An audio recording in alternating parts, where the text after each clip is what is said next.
Kia ora and tēnā koutou katoa. I'm Sam Merton and I'm the President of the College of General Practitioners, and I'm here with a really amazing team of people tonight, both online and with me. And we're going to talk you through what it's like to be a GP and how to get there. And it's a really fantastic role that we all have, and you'll hear how we all appreciate it and really enjoy our roles as the evening goes on. So the team that I have with me, we have Dr. Katrina Pitakino, we have Dr. Vanessa Prescott, Kathy Stevenson is alongside me here, and Melissa Austin, and we also have Rachel Rogers, who is from the college team, who will be talking through the actual administrative aspects of the program. So there is a little bit of housekeeping, and that is that you can use the Q&A to ask any questions. So the chat's going to be turned off, but please use the Q&A and we'll try and answer them as we go along. We were going to keep our mics muted, and if you have a mic, please keep it muted as well. This webinar will be recorded, so there will be a recording available later on, and we will forward the links of the recording to those attendees afterwards. So thanks for joining us, and we'll carry on. So just a little bit about each of us. I'm going to introduce myself and what I'm doing, and then we can talk about, we'll get to the other team to introduce themselves as well as we go along. In general practice, we have in New Zealand 5,500 members, 90% of all GPs in New Zealand, and when you think about it, 90% of actual healthcare happens out in the community, and that specialist medical care is delivered by trained general practitioners. And so that training is broadly scoped, and I think most of us would say that once we had got through the first 3 years of our training, we're still learning, and I still learn things every day. So it's a journey that is ongoing the whole time. But once you have done that training, you can practice independently in New Zealand in the community and feel confident that you have all the skills that are required to be able to deal with whatever comes through the door. And sometimes I think that when you get to 5 years post-fellowship, you go like, yeah, throw anything at me, it'll be fine. But it takes a while to feel like you can have thrown anything at you and it will be fine. So there's been really interesting stories that all of us had over the years through our general practice journey, and you'll probably hear a few of them tonight. So it's a fairly flexible program. You can jump in at any time. Most people come in PGY3. You can do dual fellowship, so you can do both training with general practice and rural hospital medicine with our team, and other people sometimes do other fellowships as well. And there is a prior specialist pathway, so if you have other specialties then that or have trained in another country, then you can take some of that learning and apply it to the fellowship and then get our fellowship as well. So there's lots of options for people as you journey through. So I chose general practice. I'm probably one of those default people that said, and I used to work in the hospital, and I go, I'm never going to be a GP, you have to know too much. And I can remember saying that out loud when I was working in ED one day. And but then it got to a point where I had kids, and it was just doing surgical procedures all the time, and doing 12-hour days felt like it was exhausting, and I was never going to see my children. So a friend of mine was setting up a practice, and I said, oh, well, I'll come and join you. And also there was a little bit of, how would you say, sexist behaviour at the hospital about me being pregnant and being able to carry on working. So I put paid to working in the hospitals and went out into the community, and have worked in the same practice for a very, very long time.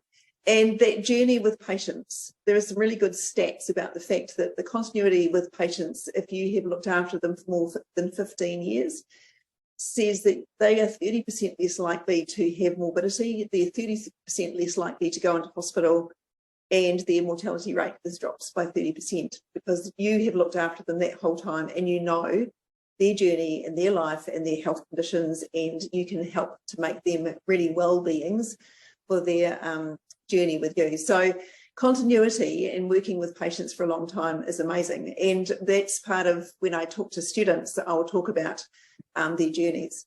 One of my craziest things that happened, I often tell this to my students, I had a man who came and saw me, and he had a lesion on his face, and it was too big for me to do as a procedure in my practice, and I do lots of minor surgery procedures and have done for years, and so you can specialise in anything that's your flavour.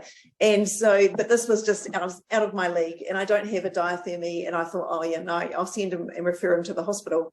It was a benign lesion, and when I referred him, they said, oh no, it's benign, we won't do anything about it. And so a few months later, his child came in who also needed some procedure done at the hospital. And because this was an infant and it was easy to refer them, I said, and I knew that he would get a response to that referral for this child, I said to the dad, I said, you just make sure that you go in with your son when you go into this procedure. And he goes, why? And I said, just make sure you go. And so the guy rocked up with his son, and they did this minor procedure to the child. And then they turned around and said, what's that on your head? And that was my non-referral. So I had, this chap had all the surgery that I wanted him to have without me actually having to do the referral. So it feels like a win. Sometimes we are manipulative in what we do, but you are complete advocates for your patients in whatever way you can advocate. We have some very creative solutions. I thoroughly enjoy the journey with patients. I enjoy the work with my team. We have a really vast team and of different services. So we have a counsellor, we've had a social worker in our practice for a long time. We have nursing staff, we have and our equity champion is actually our receptionist, and she's fantastic. We're running a group therapy programs with a whole lot of people. So it's a great role. You can do anything you like. So it has been a really good journey for me, and I'm still on that journey, and I learn new things every day. So I'm going to introduce our next person who will tell you a little bit about their journey, and that is Katrina Kirikino. So thank you, Katrina. Kia ora Samantha, kia ora tata katoa, he uri no paraurangi, he uri no hukurangi maunga, tēnei e mihia tēnei kia koutou. He rata au kei Tāmaki Makaurau, kei Turiki Healthcare. Ka nui tērā. Kia ora everyone, my name is Katrina Kirikino, and I am a GP who's originally from Te Pitoa Te Motu, the east coast of the North Island, Gisborne, Ruatoria, but have spent most of my general practice life in Auckland, working mostly here at a Māori healthcare provider, Turiki Healthcare. Following on from Sam's kōrero and just answering the questions that you see on the screen, general practice was for me for a number of reasons. I think it started with Papa Pat Ngata, so Panadol Pat as he was more affectionately known on the coast, and he really cemented my desire to be a GP. Seeing his love for our people of Ngāti Porou and his desire to provide them with gold standard care was really inspiring for me, not only as a student but as a young doctor. And so you know, I really wanted to follow in his big footsteps. He also showed me that how unlike in the hospitals, I could be my authentic self in working as a GP, living in line with my core values, my cultural practices, and tikanga Māori. It was in this kind of environment that I felt much more at home than in the hospital. And I think it's this authenticity that in turn it makes our patients and whānau feel more comfortable and safe and be able to share those things that are really worrying them. As Sam alluded to, general practice also allows me to be present for my kids and my whānau and be the mama that I want to be. I pick up my kids most days after school, and I'm able to take days off for school trips. I'm going to Tiriti Mātangi next week with my son. Most importantly, I'm able to be that noisy mother, you know, annoying on the sidelines for my kids, basketball games and swimming and things like that. And I really enjoy that role. That for me is my most important role, and general practice allows me to do that. I've got a little bit of a kōrero when it comes to the craziest and scariest thing that's happened to me in my general practice career, and I've told this to a few people before, but in my first year in general practice in Gizzy, there was a 90-something-year-old queer who was in a rest home, and I visited her one day just after she'd been discharged from hospital. That night, we talk about, you know, trusting your gut, that gut feeling in general practice, and that night I had a funny feeling about her, and so I called the lab to check her results, which were normal, but then I called the rest home to speak to the RN and get her to check on her and do a few repeat readings. Unfortunately, though, the RN unexpectedly found that she'd passed away in her sleep. And I was really, really upset about this. It was unexpected for me as well. And so in a panic, I was trying to call, get the number for my supervisor, and my mum came into the room to check on me because she heard all this commotion, and I sort of blurted out to my mother at the time, "Mum, I think I've killed someone." And so I managed to gather myself together, and Mum was kind of really confused because she's not in any way involved in the medical sort of space. And I managed to talk to my supervisor and explain what had happened. And like a real mentor and champion, he kindly held my hand and came with me to the rest home to certify the kuia. And we jointly concluded that it was just her time to go, and that she'd been able to do this at peace. I then went to work the next day, but then in that afternoon I was visited by 2 detectives who said they'd received a murder confession on the lab's answering machine, and they wanted to speak to me about it. In all the commotion, I'd redialed the lab's number without realising it, and I'd left a confession. Needless to say, this is the craziest, scariest thing that's happened to me in my general practice career thus far. But if nothing else, it makes a pretty good kōrero for my registrars and students to say, look, things happen, you learn from them, yeah, a good kōrero.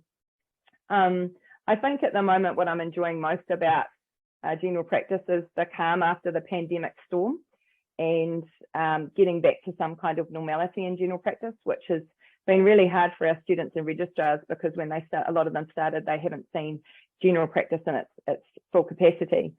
So I'm loving seeing all my patients that I hadn't seen over the pandemic and reconnecting with them all. Finally, why I chose it as a career path, I mean, for all the reasons I mentioned above, I really like Sam's kōrero about having complete advocacy for my patients. That's for me, what is it about? Being that voice when they don't have a voice. The variety in our role, every patient every day is different, and I really, really enjoy that privilege of getting to know each person in their whānau intimately. You get to find your people and they get to find you, and I really enjoy that. But Greg Judkin said to me the other day, he said, relationships are what life is all about, and you get to establish long, beautiful, meaning relationships with your patients. And I think that's such a privilege and an honour. So, tēnā rawa te tātou. I'll hiri te rākau to the next person, who is... We're going to pass on to Vanessa, yeah. Vanessa, kia ora tātou. Thanks, Katrina. Malalele, everyone. My name is Vanessa Prescott. I'm of Tongan descent. I was born in Tonga and migrated to New Zealand at the age of 1 with my mother. I am currently a GP and urgent care fellow working at Stoddard Road Medical Centre in central Auckland, Mount Roskill. I also work at Mount Roskill Grammar School as a GP, and I do occasional weekend shifts at Three Kings Accident and Medical Centre. I'm also a strong advocate for our Pacifica community, and I love being able to utilise my social media platform. So that's something else that I do on the side as well, just to help empower our youth and our Pacifica community. And I also have the privilege of being on this medical show, which is called The Checkup. So pretty busy life on top of doing my general practice. But why did I choose general practice, and why was it for me? Well, to be honest, like Samantha, I actually didn't think I would be out in the community. In the hospital, initially what I wanted to do was do obstetrics and gynecology. But after having done a run, I was like, oh, hell no, I am not going to be doing long hours and do night shifts and stay up all night doing surgeries and things like that and working acutely. And I'm also a mother of 3. And it was just not going to work with my family. There was also one night where I was working late, a night shift, and I almost got into a car accident because I was that tired from working 12-day stretches and also doing evening shifts within that 12-day as well. And I was like, look, I can't do this. But I actually didn't know much about general practice. I just thought, okay, I need to work in the community and do something. So which is why I ended up doing urgent care. And when I did urgent care, I thought, okay, I may as well just do the program as well. So I did the program, but having done it, I realized there was something missing. And then it took me back to me being a young child. So we had a GP, her name was Dr. Debbie Wright, and she's a Pacifica GP who's absolutely amazing. And she was our GP when I was younger. And I remember looking at her and just being completely inspired and in awe of her, because the first brown Pacific doctor I had ever seen. And I just thought, wow, like if I could be like you one day, that would be so amazing. And that was like an absolute dream. And I knew that was something that was missing in urgent care. Like I didn't have that continuity of care. I didn't get to follow my patients. I wanted to be able to work with my Pacifica community. I wanted to do all that outreach stuff. Like I just wanted to be able to help people and grow relationships. And so that's why I chose GP. And when I did join GP, it was amazing because it did work out for me. And the flexibility, like the others have mentioned, it's so flexible. As a mother, it worked out amazing. Like I get to choose the amount of days I work. Like currently, I only work 3 days a week as a GP. I work 1 day at the Maori Grammar School, and I'm able to drop my kids off to school every morning at 9 o'clock. And then I finish at 6 o'clock. But I'm able to coach my daughter's netball team. I can go and do things with my kids. Like it's just that flexibility is so important, and family is so important to me. And so being able to do that has been really important and amazing. And now I get to also work with our Pacifica community. I get to meet a lot of other GPs. Relationships are so important. And I get to basically, with my cultural values and stuff, just be able to use this within my everyday practice and growing relationships with my patients and getting to know my patients and speaking our own language as well. Like health literacy is a big deal, health inequalities. And so I love that I'm able to understand our people and share sort of similar backgrounds and share cultural values and things like that with our people. So that's pretty amazing. One of the scariest experiences I will never forget, and I just tell everyone about this, is when I was in my first year, I had a consultation room which was right next to the resus room, and there was a mother who yelled out and she was like, "Help!" And I just thought, oh, so I ran into the resus room and she was holding her 6-monther, so she had this baby in her arm, but baby was so floppy and dusky. And I just didn't even know what to think. And so I grabbed baby and like, I just kind of like put my head against baby. There was no breathing and baby was just so floppy. And I was running around. I remember running around frantically in the resus room looking for a button, like an emergency button, because I was so used to the hospital and there being an emergency button. And I was like, oh my gosh. And so I just yelled out and was like, help, and dropped baby on the bed and then just started the CPR, like with my 2 fingers, and started pressing on the chest. But my heart was racing so fast, and the mum was just screaming her head off on the side. Everyone started sort of running in. We had another doctor with the bag just ventilating, and then I was just doing the CPR, and we were just rotating. We had no time. We couldn't even put a line or anything in. Called the ambulance. Ambulance came in. Like there was no signs of life at all. Baby was turning blue. Called the ambulance came, they managed to put an IO in, gave adrenaline, baby was still not, there was still no signs of life, and mother was just frantically still screaming on the side. And so like my anxiety levels and everything was just like, oh my gosh, like my worst fear, because I'm a mother, is to see a baby in that state. And so resuscitating a baby like that was huge. But they ended up going into hospital, and I was just kind of following through to see how baby was. So baby ended up in NICU and survived, which was just amazing. However, about 3 or 4 months later, there was a number of complications that baby had, and unfortunately baby passed away. Family came back afterwards, and they thanked us, and they thanked me. And that's kind of one of the things that, you know, is so rewarding with GP is that, you know, like families who just appreciate these things that you do, you know, like although baby had passed away and that's like a big deal, but it's the fact that, you know, you tried your best and you are the first port of call. Like as GPs, patients come to you first. So when you're in that moment, you're trying your best to resuscitate baby or trying to save lives, and they appreciate that. And so that's the most rewarding thing, when you can actually just be able to change that for people's lives. So they were really grateful for that. And that's one of the other things that I enjoyed GP for as well.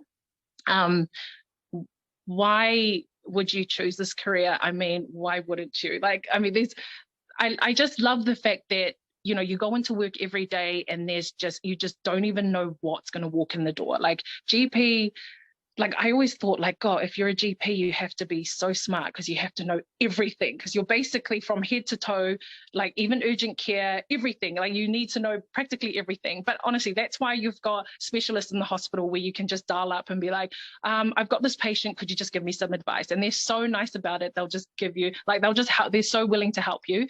And then also there's like all the health pathways and everything. So everything's there. You've got colleagues around as well who are always willing to help.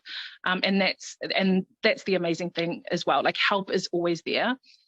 There's like, it's open to so many things. Like that's another reason why I chose GP, is the special interest. Like I love women's health. I love working with our community. I love outreach stuff.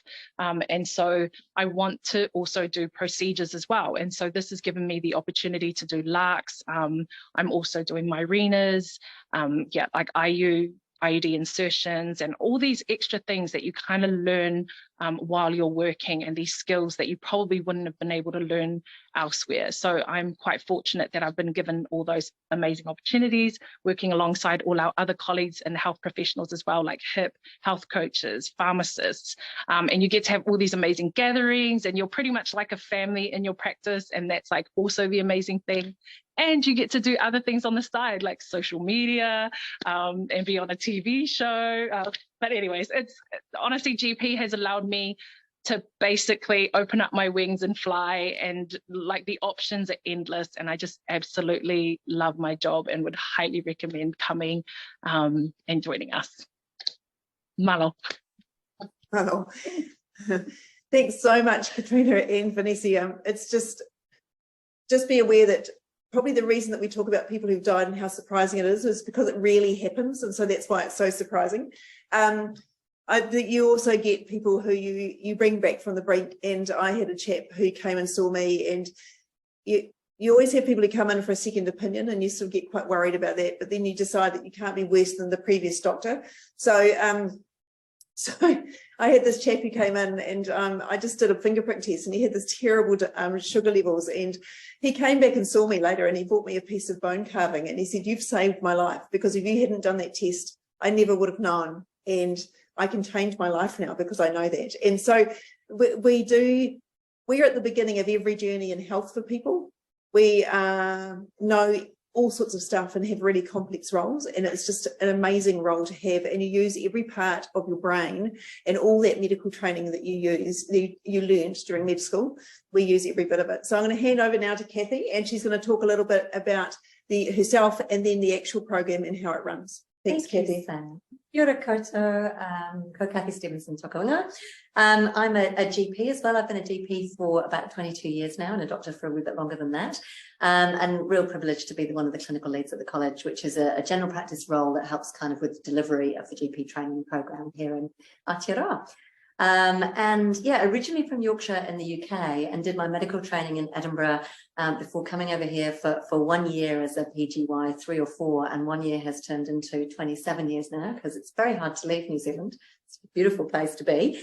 And I think the thing that really ignited, I guess, my passion for general practice was watching my uncle, who was a GP way back in the day in the UK, and he was a GP in a very small town near Oxford in England, and he was the heart and soul of his community. He was at every booth and actually holding the hands of people at most of their deaths as well. And it was extraordinary, and walking around the town with him and seeing the love and the manner that he was held in by that community was so inspiring to me as a young person. So having finished medical school, I pretty soon realised actually that where my heart would lie would be general practice. And for me, it's been all about the people and all about the relationships. And as Katrina and Vanessa and Sam have already said, you know, there are lots of branches of medicine that you can choose to go into. But if you're someone that loves relationships and communication and people, and the people that are around those people, so the families and their communities, I think nothing is better than general practice. We have this utter privilege of being able to walk alongside people for as long as they choose to have us as their GPs. And I don't think there's any other area of medicine that really gives us that. So it feels an absolute honour to be a GP, to be honest, for me. I love that longitudinal aspect. I love the relationships and the time you get to spend not just dealing with health, actually dealing with people and their lives as well. I also love the fact that we can be quite preventative in our approach. It's not all about being the ambulance at the bottom of the cliff, but we can, as Vanessa said, work within our communities in terms of, really supporting health and well-being of people on their farm. And that's something that's been really important to me in my time. I was going to talk about the scariest or craziest thing was actually going to be a resuscitation that I had to do in our waiting room, but I feel like we've had enough near-death experiences, given that they almost never happen in general practice, which is why we've always talked about them. So I'll just say a funny thing that probably speaks to, I don't even know if I'm a particularly good GP, but I'm certainly a terrible typist. And we have to type all our referral letters and all our notes, everything's electronic, of course. And I typed this referral letter to a very dry specialist that worked in the local hospital. And I said, please see Miss X, she's 67 and she's got a terrible cough. And the terrible cough has been there for years.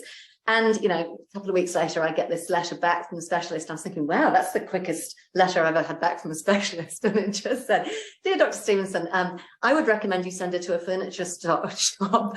This is absolutely outside my area of expertise. And I said, what do you mean a furniture shop? And I looked at my letter and I put, she's had a terrible couch for years instead of a terrible cough. So this very funny specialist had picked up on that. And I then got a letter saying, of course I'll see her. I knew you meant cough. Yeah. But it was great. So talking to my terrible typing skills, what do I enjoy the most? For me, I think it's the diversity of the roles. So, absolutely we are GPs, but there's probably no one on this forum tonight who actually hasn't got at least one special interest, if not more than one. And for me, I'm passionate about education, and this job has really enabled me to get really involved in education for other doctors, really passionate about sexual violence and partner violence, and that's been something I've been able to specialise in, and various other aspects of health as well. And I don't think there are many specialties that lend themselves to that quite as well as it does for us, alongside that flexibility to also be a mum. And so I've got three kids too. And I think it's really enabled me to be there for them when they have needed me. And choose it as a career path. I would say, why not choose it? It's awesome. For me, there is nothing better. And I can't imagine ever doing anything else. So if you're even thinking about it, come and join us. We'd be super happy to have you on board. I'm just going to quickly talk a little bit about what the program is and really the kind of pathway to get into the program, and then what happens once you're in the training program. So most people, as Sam said, most people will join in the few years after they have qualified. You need to do a minimum of 2 years postgrad, one of which has to be done within New Zealand.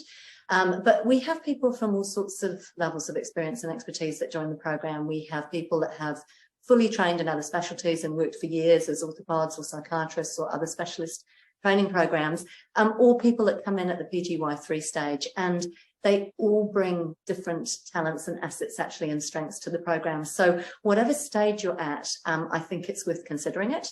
And then the quickest amount of time you can go from entering the program to becoming a fellow, which is the end point of our program, is 3 years.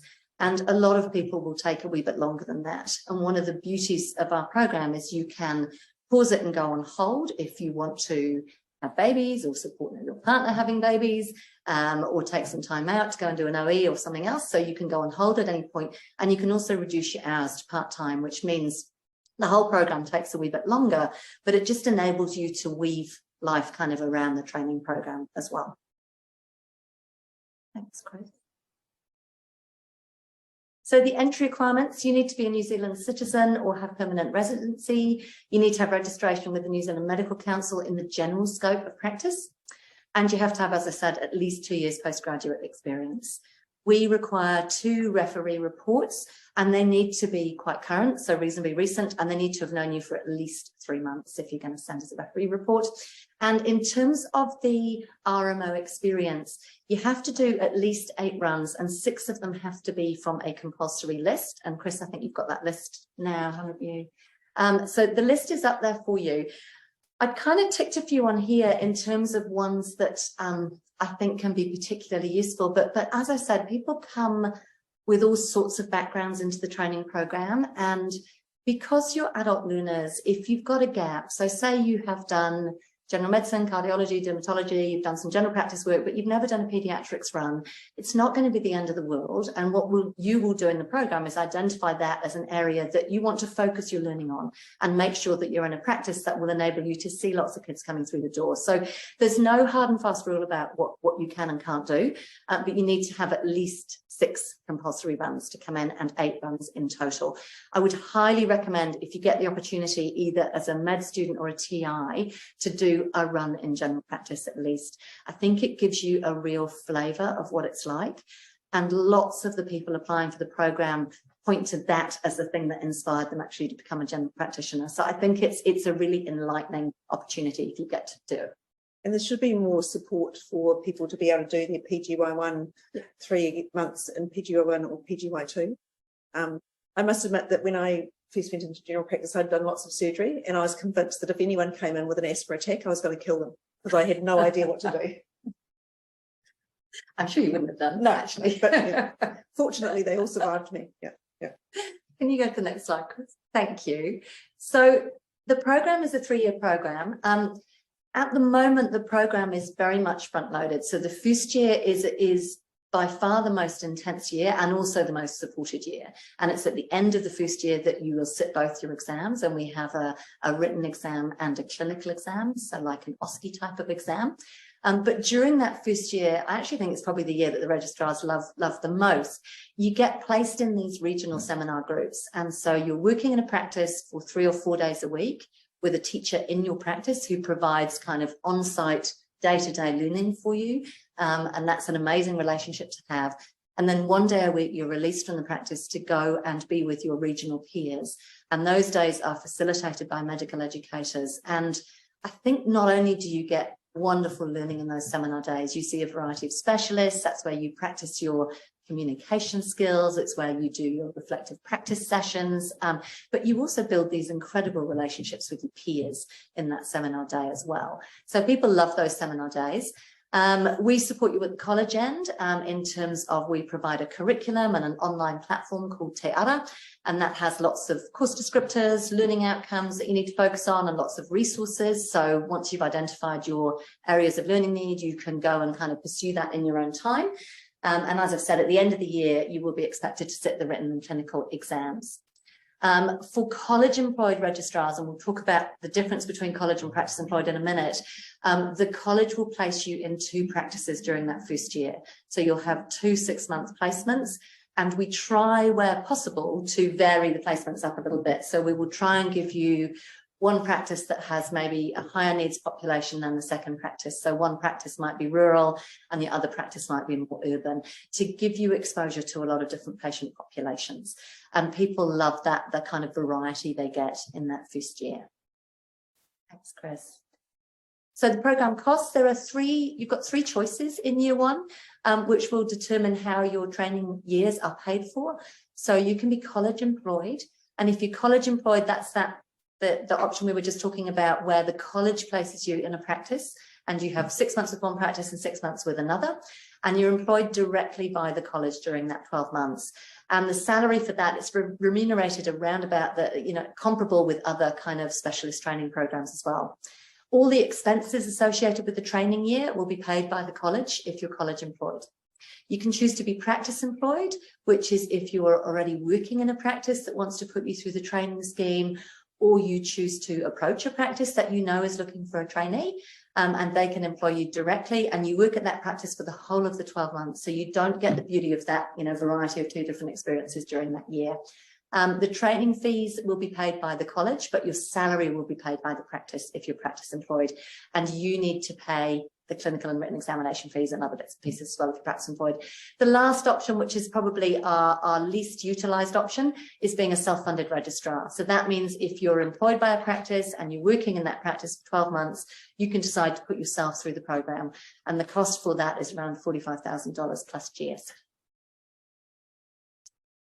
So once we've moved from GPEP 1, as a GPEP 2 and 3, you're far more independent. So it's your responsibility to find a practice to work in. So to find an employer, it needs to be general scope, general practice for the majority of the training program, but certainly not all, and we'll talk about that in a moment. And then you negotiate your own terms of employment. So as I said, that can be part-time, it can be full-time. Some people work between 2 different practices. And then you still are assigned medical educators, but you meet with them less frequently. So you meet monthly with a learning group that's facilitated by a medical educator, and you have what's called a visiting medical educator who comes and does an in-practice sort of assessment and feedback session of your practice, you know, where you're working, which is really, really useful experience. You still have access to all the, you know, online webinars and learning experiences that we provide through Te Ara. And there are various summative activities that you need to do in years 2 and 3 before you can apply for your fellowship assessment, which is the kind of pinnacle of the program. So in the 24 months of GPEP 2 and 3, and as I said, some people do that over 3 or 4 years, depending what's going on in their life, you can work in other environments. So plenty of people do the kind of minimum requirement for general scope, which is 18 months minimum in the program, and then top that up with working in some other areas. So it works really well, for example, if your passion is women's health, you might want to do 6 months in family planning or 6 months in an obs and gynae clinic alongside your general practice scope. So lots of people choose to work and upskill in other areas whilst they're doing the training program. You're expected to do a professional development plan each year, which is where you reflect on and look at your learning needs and then figure out the best ways to meet those learning needs. And the other requirements in the 2nd and 3rd years include a clinical audit, a best patient practice questionnaire, a self-audit of your medical records, and there's also an academic component. And on the college website, you'll be able to find a list of all the pre-approved courses and diplomas that can count for your academic component. And if you do one that counts, you can do it before you enter the program and apply to get it recognised later on. And at the end of all of that, you can apply to be a fellow.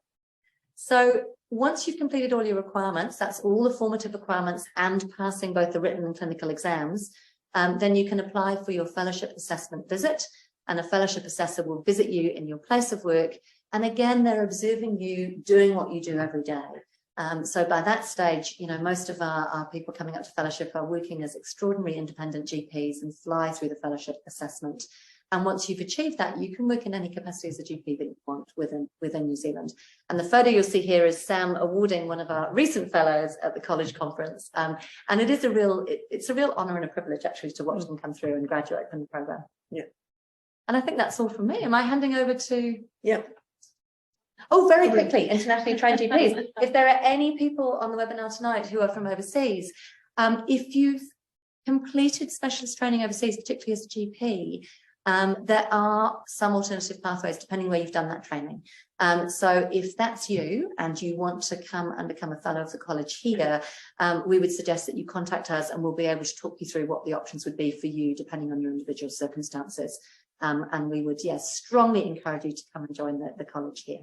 And there is on the website a specific space for internationally trained GPs. So go and have a look on our website, and the details are there, and you'll be able to see that. There are medical council requirements as well that we have to meet, and so it just depends on what medical council says about your qualification, and then what we can cross credit as well. Yeah. All right. So thanks very much, Kathy. That rapid tramp through what's the actual program.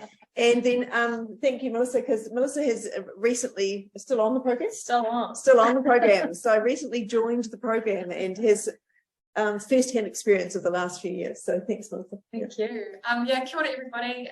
So my name is Melissa Austin now. I am a GPEP 3, PGY 5. So I joined the GP training program as soon as I could when I was PGY 3. Kind of always knew I wanted to do general practice, to be honest. I went into the hospital looking for something to push me away from GP, and I didn't find it, so I applied for general practice as soon as I could. And I think one of the things that I think really had a bit to do with that is I had this wonderful placement in TI in Wanaka with a GP, and literally within the first 5 minutes of meeting her, she went, "Oh, how are you? Hey, could you take a look at this mole on my arm? I think it looks a bit dodgy." And we kind of had a look and we're like, "Yeah, look, not quite sure. I think it probably is a bit dodgy. What do you reckon? Could you whip it out for me right now?" And so within 5 minutes of meeting my supervisor at this general practice in Wanaka, I was taking out her mole on her arm. And I think for me, that was the moment I was like, what the heck, I've got to get into this specialty. This is awesome. So that kind of cemented it for me. It was such a unique experience. And I've never really looked back, to be honest. So I think that's probably one of the craziest things. No resuscitators here, thank goodness. Long may that continue. What am I enjoying the most? I think it's really hard to pick what I'm enjoying the most, actually. I've had a really unique opportunity to be involved in setting up a practice that Kathy knows well, that we actually work at together, which is a YOS, a youth one-stop shop. And so it's a completely free, confidential health service for rangatahi. And this one is based out of Aotearoa, so it's made specifically for our Pacific and Maori rangatahi, which is really awesome. That's really valuable work. And I think being able and invited to be a part of kind of setting that up, how is it going to run and how is that going to work? And now getting to work in the practice and seeing it come to fruition is just awesome. And it's not even something I could have thought I would be involved in when I applied for the GP training program, to be honest. So even now when I'm still on the GP training program, it continues to kind of bring these awesome new experiences that I really, really value. I think other things in terms of why I would choose general practice, for me, when I was in the hospital, I was always kind of wanting to know, oh, what happened to that person? Like, where'd they go? How are they? And so I'm kind of echoing what everyone else has said, but it was the continuity, just kind of knowing how things went and how people are and getting to kind of alongside people in that journey, as you rightly say. The other things, of course, that people have already kind of alluded to as well. So having some flexibility, being able to choose, you know, when you work and how you work and what kind of things you do, as well as kind of the opportunity to expand your skills as well, I think is awesome. So I came in as a PGY3, as I said, and I actually, I'll probably get crucified for this, but I hadn't done any P's or OG before I applied. And now I do marinas and cows and all sorts. So for me, you can just pick up the job, really. There's a lot of opportunity to learn and you're so supported that I wouldn't let any of that be a barrier to jumping on the program, if I'm honest. Lots of learning, but in a way that's really safe and supported, I think. Yeah, and I guess why choose it as a career path, I kind of echo what everyone else says, why wouldn't you? It's awesome. There's no more to say than that, I don't think. Moving on, let's talk about what it actually looks like when you join the program. So a kind of daily structure. So this is assuming that you're working full time, but essentially what you'll do is you'll generally do 4 days of kind of clinical patient contact time. And when you start in general practice, you start in a really kind of supported and you kind of ease into it, I suppose. So your appointments are, you know, usually about 30 minutes long. You have time, you have a supervisor who is on site, who is available whenever you need to. And like for my personal experience, you know, you could call them, you could literally go and knock on their door, whatever it was. And if you asked them about every person you saw that day, that was fine. That was actually not a problem. So you're really, really well supported, and you'll do that 4 days a week. And then as you get more comfortable with it, you can reduce your hours, your consult times down. So down to kind of 15-minute consults as you feel comfortable. But there's really not any pressure to do that, and actually you can do that in a pace that you feel comfortable. And my GPEP 1 year was the famous 2050. So we were obviously kind of steamrolled a little bit by, I think, COVID.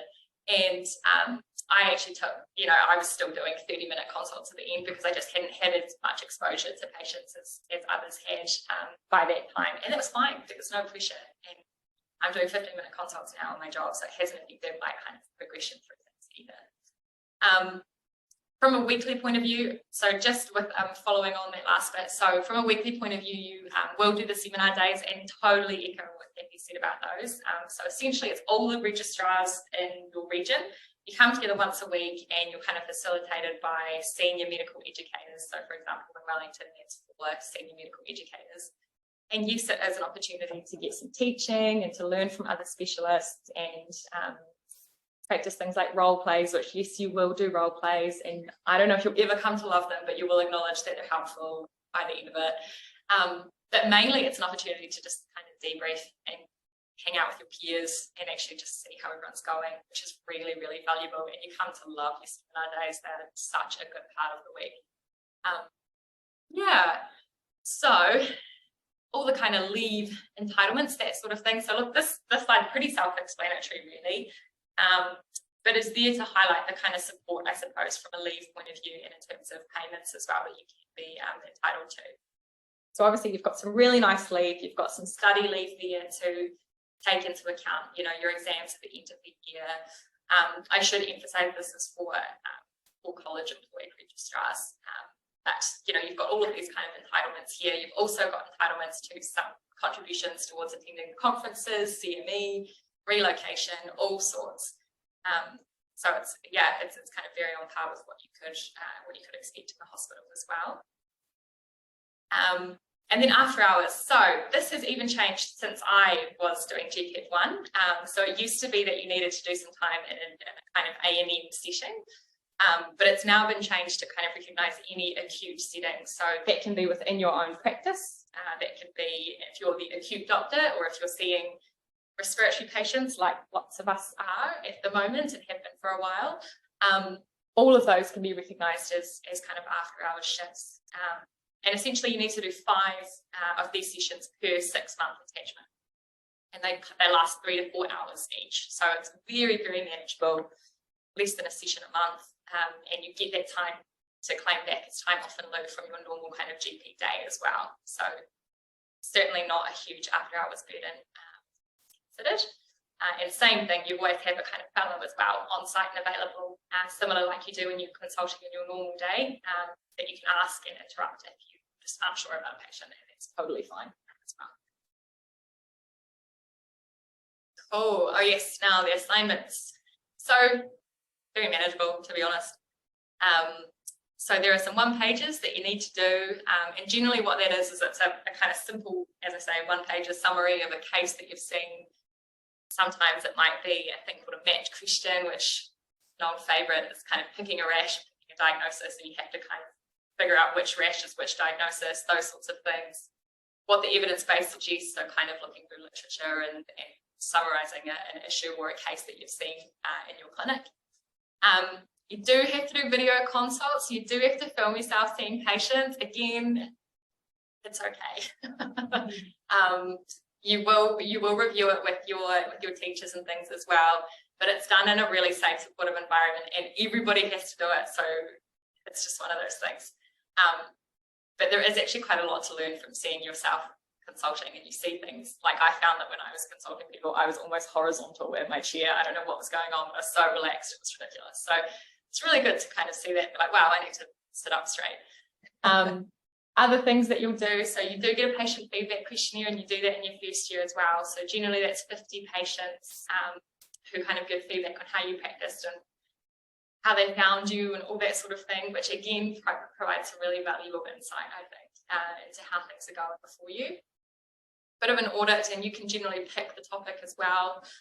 If you don't know what you want to do, I'm sure your practice will be able to help guide you too. There's the after hours like we talked about. There's also community visits, so you also get some opportunities to kind of get out into a community and figure out what is out there. So what other kind of services are there? What do you want to learn from? What do you want to do? And so, for example, I did things like I learned about what our podiatry service was doing, and I spent some time at Simahoe, which is our termination service in the hospital, and those sorts of things, just to kind of figure out how does this actually work, and if I refer a patient to this service, what do they experience? What do you need to know? That kind of thing. So that's a really nice opportunity, and you do that within your kind of consulting time. So you would take an afternoon off and you go and do your community visit. That's the kind of expectation in that space. And then the final thing is an IPV. So an IPV is an in-practice visit, and essentially what it is that you will have one of your medical educators, so one of the ones from seminar day, will come and sit with you and kind of watch you do some consulting, essentially. And the other thing I didn't mention is you also get an hour and a half of protected teaching time with your supervisor as well, or your in-house teacher. So when you have an IPV, your visiting assessor will kind of watch you do your teaching session as well. And that's just an opportunity to have someone who's senior in the college, has a lot of experience, to give you some advice, give you some feedback, let you know how you're progressing, and kind of help to iron out any issues that you might be experiencing. Again, it's all done in a really safe way. Preparation. I agree. No preparation, I don't think. When I first started, or when I was about to start, I went to meet my first teacher for my first attachment. I said to him, I was like, what do I do? I have no idea where to even start. And he said, don't even bother, because you can't prepare for something that you don't know is going to turn up. And that's the truth in GP is anything can come through the door. So how can you prepare for that? So I think the things to reassure yourself with is you do know more than you think you do. And lots of stuff will come rushing back to you as well. You've always got somebody around who you can ask and who you can get advice from and interrupt in the middle of the day. They're fine with that. There is zero expectation for you to know everything. No way. And you've also got lots of really good resources around, health pathways, guidelines, those sorts of things. And I think the thing that I really like about this, I guess this slide, or relates to the slide as well, is that obviously as a GPEP1, you'll be asking your supervisor lots of questions, but as Kathy kind of said, lots of different people come into GP training from lots of different areas of expertise. And it's not uncommon actually for your supervisor to be asking you for advice as well. What do you think about this? What would you do in this situation? And it's not, you know, even in GPEP1, I would get mine bringing me in, what do you think of this rash? What do you reckon? And it's just such a cool experience to be like, wow, we are all doing the same job. And it's a really nice kind of flat hierarchy, I think, that makes you feel really valued and kind of part of a team and a practice family, I think, which is really cool, a really unique experience that I personally never had in the hospital. Cool. Exams, yes.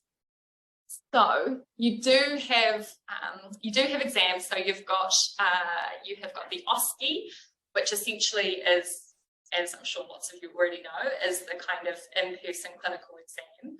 And essentially you go through 10 stations. It's kind of like the classic 5th year exam that we did.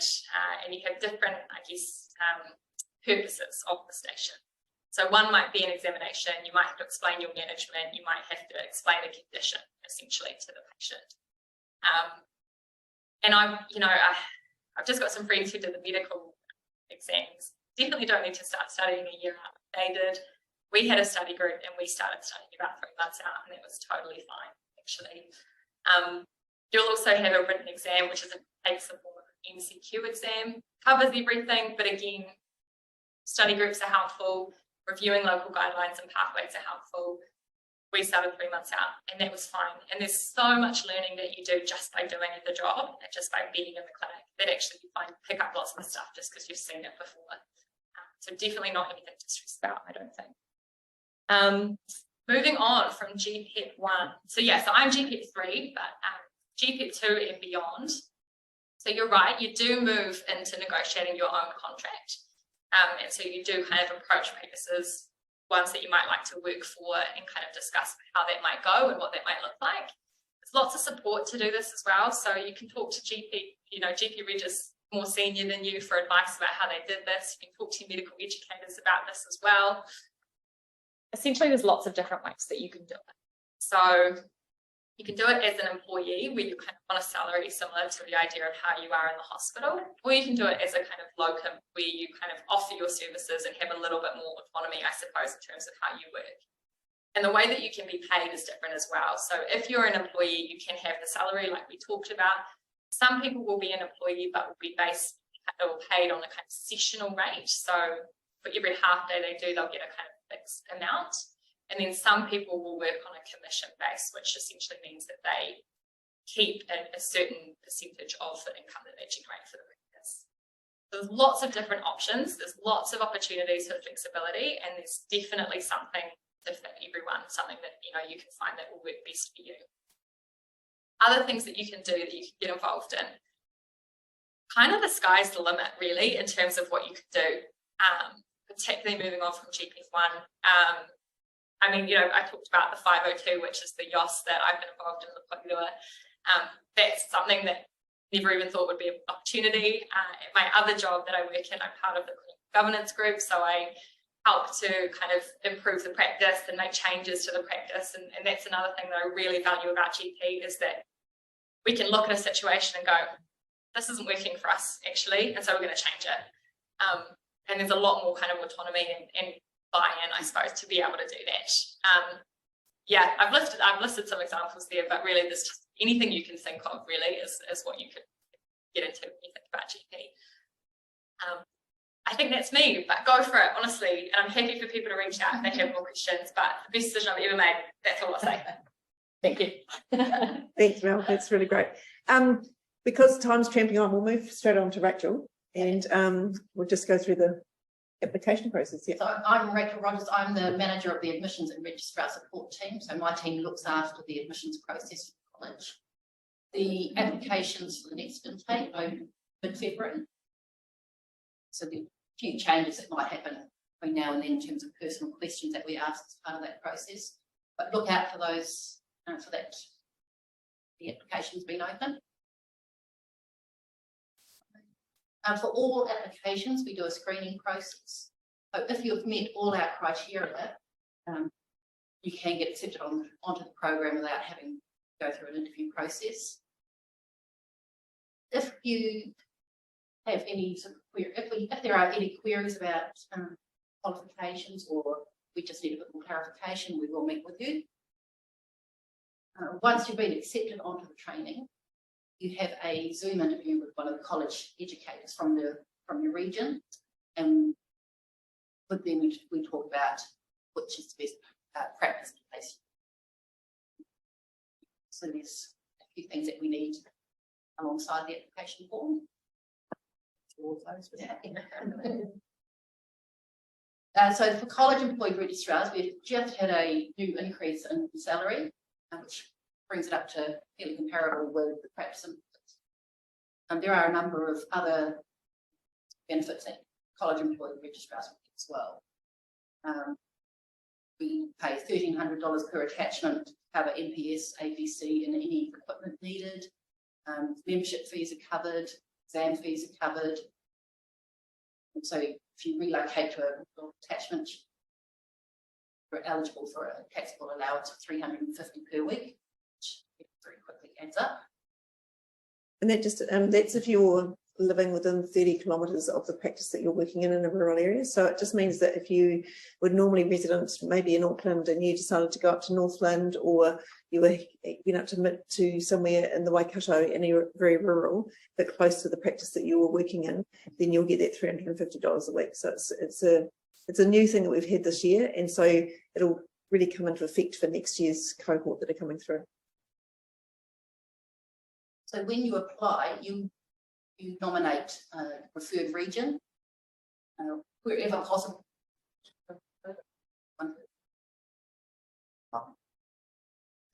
Oh yeah, so that's yeah. This is the relocation cost. So not alongside that $350 a week, there's also the relocation cost. So if you had to move a decent distance, then it's up to a maximum of $3,000 over the year for you to relocate if you needed to.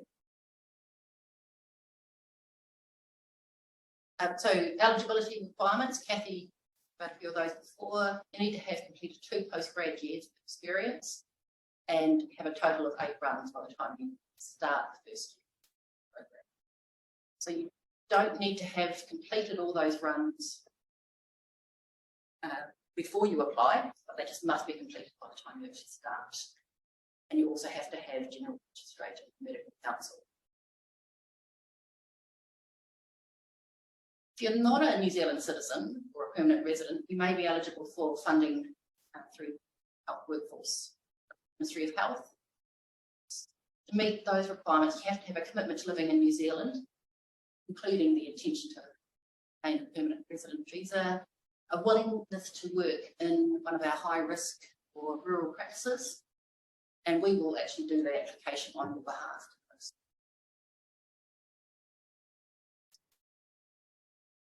I think that's all the things that everyone is doing.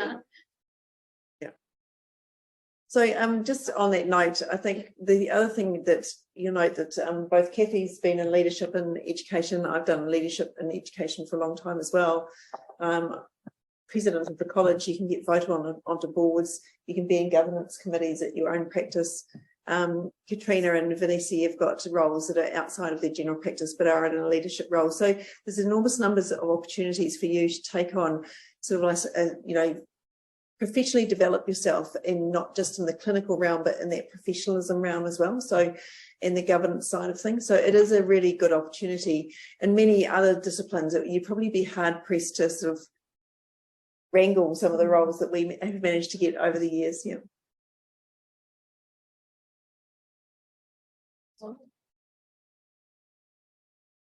Alrighty. So I think that's the end of all of our kōrero about things. There's a couple of questions that have come through which we should have probably answered, and one was the earliest time you can join, which is at the beginning of GPEP of PGY 3. Beginning of 3. Yeah. So you apply during your second PGY year, and as long as you commit to finishing those runs, you can start the following year. So you can start the beginning of PGY 3.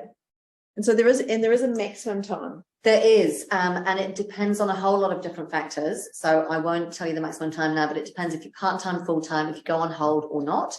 But usually it's about 5 years from start to finish. So if you did no on hold, worked full-time the whole time, it would be 5 years. And there's also a maximum time between your exams that you can do. So there's a couple of different things that come into play. The regulations get updated each year. So the regulations for the year you wanted to start will be on our website. So have a look at those if you want to know the kind of finer detail for the year you're going to start. I think you probably have heard in the media that there's a lot of stress in work and workplace stress, and it's quite tricky in general practice at the moment. But the thing about it is that the job is extraordinarily complex but extraordinarily interesting. And I think there's no doubt that every day you go to work and go, what's going to turn up today? Because you never know what's going to walk in your door. And sometimes you have things that are quite random. I had a patient who had a rash that went on, and I've seen every rash known to man.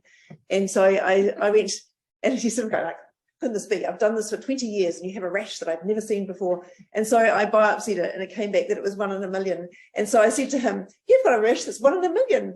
And then I had another patient who came up with the same rash.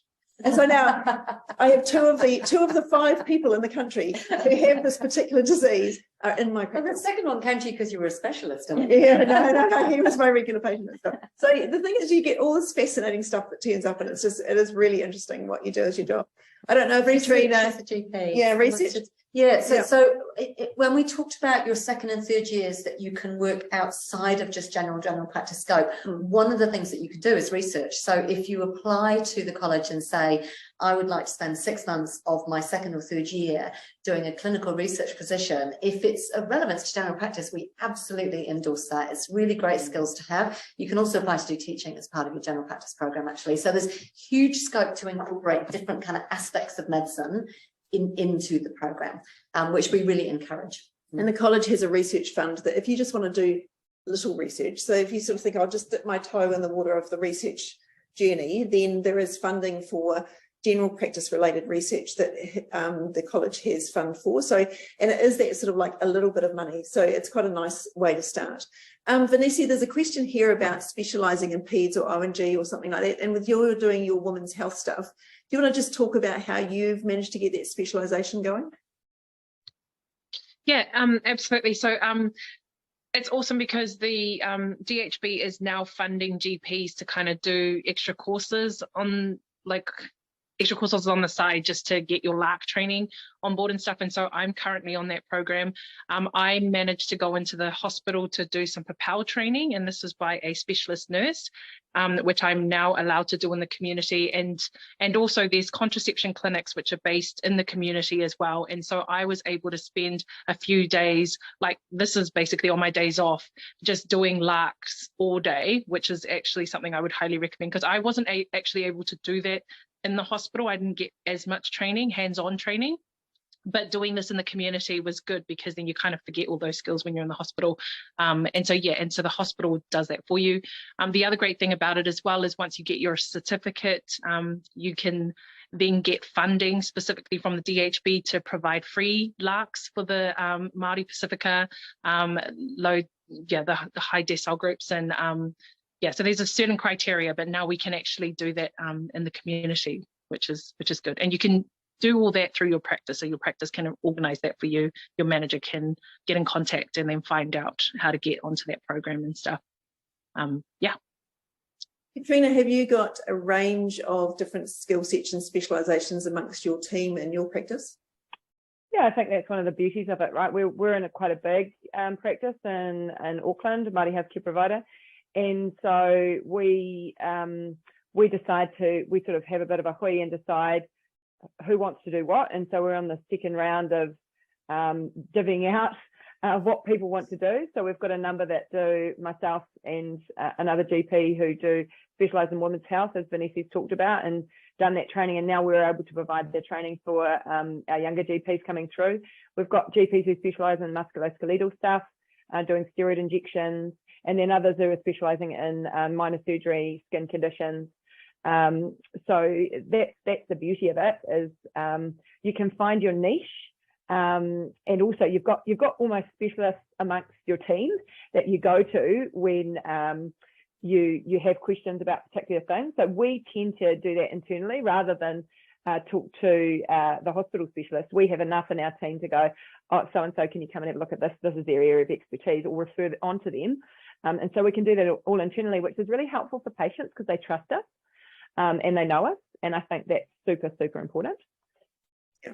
And I think it's interesting, isn't it? We have, you're talking about health coaches and health improvement practitioners and having a social worker. Often if you're out in the community and you have a social worker, it means that you're actually sort of on that fringe of society, which is not a good thing. When a social worker is a really helpful person to have in your life if there's things that are going down. And so having a social worker for us within our practice is actually, they're just a team member, and they're not sort of, there's no judgment about your life or what's going on. It's just, this is the person who has the skills to help you do stuff. And so people are really happy to come into the practice to see the other professionals who might be within your practice, because it's just their local doctor. And if you can become the local for your team of patients that you look after, it's a fantastic way of providing care. There's a question here. Just one more point. We also have an Aotearoa service that's a Māori wellness service. So we provide romi, we provide maramataka Māori and groups around that. We have a tohunga that's working with us. So we do it with a Māori word do, and they are a part of our team as well. So they're not a separate entity that we refer to. They're part of our team, and we consult with them regularly around things pertaining to that. And I think that's the bit about being authentic. That's the thing I love about my job, is all those things that are really important to me and our whānau, being Māori, and our cultural values. We've managed to weave that into our practice, and it not just be Western medicine on one side and tikanga Māori on the other. It's all intertwined in one, which is really cool. Cool, yeah. Very good. Just that the allocations, so what is the chance I'll be allocated to train in a place I listed first in my application? Now I'm just going to do a little bit of a landscape setting for you about this. In New Zealand, we have many areas where there is a significant shortage of GPs, and there are places that we would really love people to go to. And that's why we have put that relocation costs and the $350 if you're going to go to a rural area, because rural is one of our highest areas of shortage, especially in places like Taranaki, Mid-Central, up in Tairāwhiti, Northland, the West Coast, and there are many places where there is a significant shortage. We do not place on a population-based process, because if we did, then everyone would be training in Auckland. And so we limit some of the places that we do put trainees if they're in a bigger centre. But we still have shortages, and it's actually tricky for us. We do put things on the application, so I'll just pass on to Rachel about the application and what you write. Yeah. So yeah, we do ask for your preference, so which areas you'd like to go to, and we do try and make every effort to put you in those locations. If we don't have the capacity in that area, we will come back and negotiate, suggest some other locations that might work. We do try and work. Yep. Do you recommend extending your hospital experience and training as part of preparation for practicing in general practice?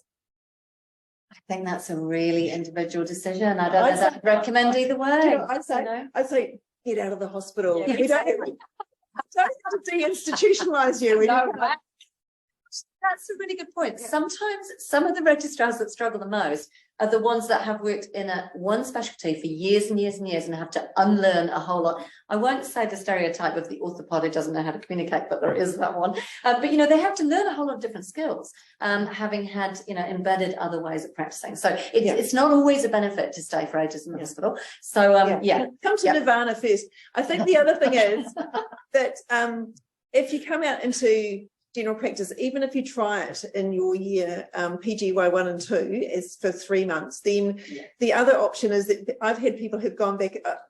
My funniest conversation was a student who had done her PGY 2 3-month program, and we usually interview them afterwards. And when I got to interview her, she had been back in the hospital for a couple of weeks, and we sat down and had a coffee, and I said, well, how's it going? She goes, you know, it's really weird. I got back out into the hospital, I was going like, something wrong with these patients. And she said, I've seen all these patients in the community. And then I got back to the hospital. She goes, it's really something strange going on here. Why are these such different people from what I was dealing with in the community? And she goes, and then it dawned on me, they were lying in bed with their pajamas on and they didn't seem like real people. And so I think the thing about it is that you don't realize the novelness of a hospital-based patient compared to the broadness of a community-based patient in your practice. So, if you do your 3 months in PGY 1 and 2, it's a really good opportunity to see where your gaps are and then go back and say, oh, I want to do this and this before I get out.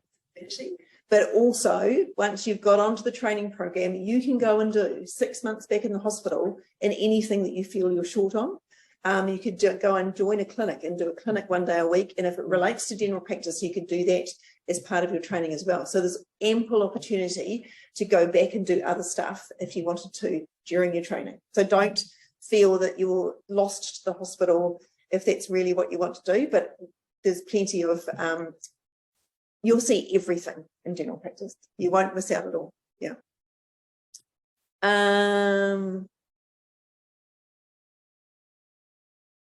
We're here passionate about lifestyle medicine and mind-body medicine. Is there flexibility for GPEP registrars to incorporate into their formal training? Yes, we have had people that have done the lifestyle medicine papers, as part of their academic component. And I think we have had someone apply to do that as a restricted scope for half a day a week or something like that actually as well. So it's certainly coming as the visibility of that as a kind of subspecialty is coming through. Yeah. Okay. And the numbers who apply, how many make it through to training? We do have there's probably about a 10 to 20% sort of like don't meet the bar when you apply. So, and that's usually because of things that they haven't done enough of the range of different aspects beforehand, or they may, we have an interview process and we sort of think they're not quite ready for doing GP training, because although Mel has said it's a blast and it's really simple. No way, I didn't say that. No, it's a blast. It's quite a lot of learning that you have to do, because you have been probably in a hospital doing very ordered and individual things on a particular scope of practice in a particular ward, and you come out into general practice and it is a schmozzle. Yeah. And I think everyone who comes out after they've gone through 6 weeks go like, oh, why did I make this choice? And that's when the trainers all just lean in and go, it's fine, you will be okay. So yeah.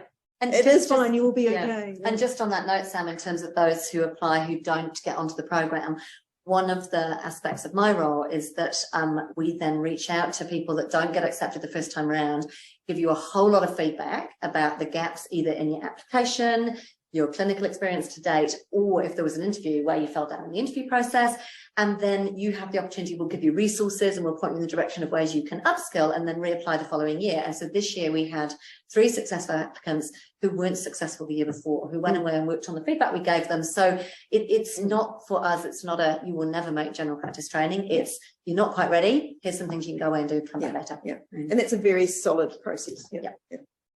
Alrighty. Chris, there was just one comment on there around if people wanted to contact any of the panelists independently, would that be possible? Can they go through the college and do that? And I guess the query could be, you know, diverted to the right person on the panel. So I think if you came into GPEP, if you went, is the GPEP email available? Yeah. So if they emailed to the GPEP program and then said that they had some specific questions for any of us, that would be totally fine. Tomorrow. Yep. The other thing about college, and especially with the training program, there is a postgraduate who is part of the training program for the Maori registrars. I don't know, Katrina, if you wanted to talk through the support for Maori and Pacifica registrars going through. Yeah, I was just thinking about that as Kathy was talking. So we have a fabulous postgraduate at the moment, Maya Melbourne Wilcox. She's from Tūhoi Ruatoki, and she's doing an amazing job supporting our Māori students. Like Kathy said in the interview process, if you have any questions pertaining to that, she's accessible, but more so in that first year of GPEP 1 training, she's there to talk to ask questions about, to support. We're just in the process of doing our Māori and Pacifica mocks at the moment. She's doing an amazing job of that. But she's an amazing support and source of knowledge for our GPEP 1 when they start out and have any questions that are pertaining to the training or what they're doing. Yeah. And Vanessa, the support for Pacifica, there's a Pacific faculty as well. Yeah. That's correct. So we have a Pacific chapter, and so there is a group of us. We've got our chair, Monica Lever, and we've got a number of us. We also have a GP registrar rep as well. I actually am a recent fellow, like I only just sort of got my fellowship this year, not so long ago. So I was also a GP registrar rep as well. And so that's quite amazing. We also have a Pōwhirinaki as well, Dr. Juliet Walker. And I think that's really important, especially for our Māori and Pacifica, because it is quite daunting. Like, I mean, although we talk about how amazing GP is and things are like, I mean, it is amazing, but coming from hospital where you're so well supported and there's so many people around you, it kind of does feel like as if you are on your own, so you are independent, like you don't have a registrar where you can just be like, oh hey, what's this? So you basically are independent, and that's the amazing thing, where you can actually be a doctor rather than a secretary who sits there and writes discharge summaries all the time. So it's actually going out there and being a real doctor. And that's quite nice having these chapters. And we also have a GP registrar chapter as well, which I'm also a part of. And these sorts of chapters that we have are there to help our registrars while they're going through this whole process. We're meant to be that support network for our people as well. And over time, we're just kind of coming up with new ideas to kind of help our registrars, like with the increased pay. And that's something I wanted to talk about and just sort of briefly cover. In my GPEP 1 year, I was practice employed, and I suspect others were college employed. But one thing I would encourage, if you are going to join the program, is to please come in college employed. As a practice employed registrar at the time, I did that purely because of pay, and it was because I needed to pay my mortgage and I needed to look after my kids. And with the increased pay, it's absolutely amazing, and I'm like, you know, just grateful and so pleased that that's what's happening at the moment, because college employed, you are well supported. Like, everyone is there, your voices, and they can advocate for you, whereas when you're practice employed, you pretty much are on your own. And it is quite, although the college is supporting you, you are pretty much on your own. And so I highly recommend coming in college employed. I highly recommend joining the Pacific chapter, Maori, and joining the GP registrar chapter. We're there to support you. We're there to help you. Don't feel like you're on your own. And so that's why we do this. We do this so that we can help encourage more people to come and join us and feel that they've got others to sort of lean on to. So that's a really good point, Vanessa. I don't think a number of the registrars actually join in that first year, and I think it's a really important time because they're not sure if they should, but that's how you start your networking. That's how you find your people. That's how you feel a part of something. So in applying for the training scheme, there's an ability to say whether you want to be part of Te Akoranga Māui, which is the Māori Special Group, or the Pacific chapter. And I think it's really important to say that you want to be invited. You'll also be invited by the postgraduate, but get out there and make the most of those opportunities and connection. Yeah, and you just get to network, you get to meet all these people and just feel like you're part of something, like part of a family, part of whānau. I highly recommend it. And you get to have like free feeds, and you get to have these cool like feathers. Anyways, that's me. Yeah. No, we're all into food. Yeah. The other thing to remember is that there are 14 different regions that you can train in. So it goes from Northland to Southland, and from Taranaki right over to Tairāwhiti. So there are a variety of different places that you can do your training. Every one of those places has a faculty that you can belong to. Absolutely, Te Akaranga a Maui, the Pacific chapter. There is a rural chapter as well. So if you're in rural practice, then you can join the rural chapter. That's run also by a very young, a new young rural doctor who's a rural hospital specialist. If you want to do both GP and rural hospital medicine, you can do those together. And the rural hospital medicine program is an amazing program as well. And we're just working on making sure that that's a bit more seamless for everybody. So there's lots of things that we can improve on and change. And we are continuing to change things as we go through. And with these steps that we've made in this last couple of weeks with changing and making that equivalency for our registrars coming onto a program with their colleagues who are in the hospital, then that's a platform for us to be able to do some more stuff and work with the Minister and the Ministry of Health to try and make some headway into just make this career flourish. And it is flourishing now, and it is an amazing job to be doing, and it is incredibly purposeful. I think of all the practices of medicine that occur, this one you could say has absolute purpose, because it does make an enormous difference to 90% of the healthcare that's in New Zealand. So it is critical that you come and join in with that amazing job, because it is an amazing job. So thank you, everyone. Thank you for the whole team who've been here tonight. It's been really helpful. And thanks for Katrina and Vanessa being online. And you'll get the recording. You can ask us more questions. And ka kite anō. Yeah. Kia ora.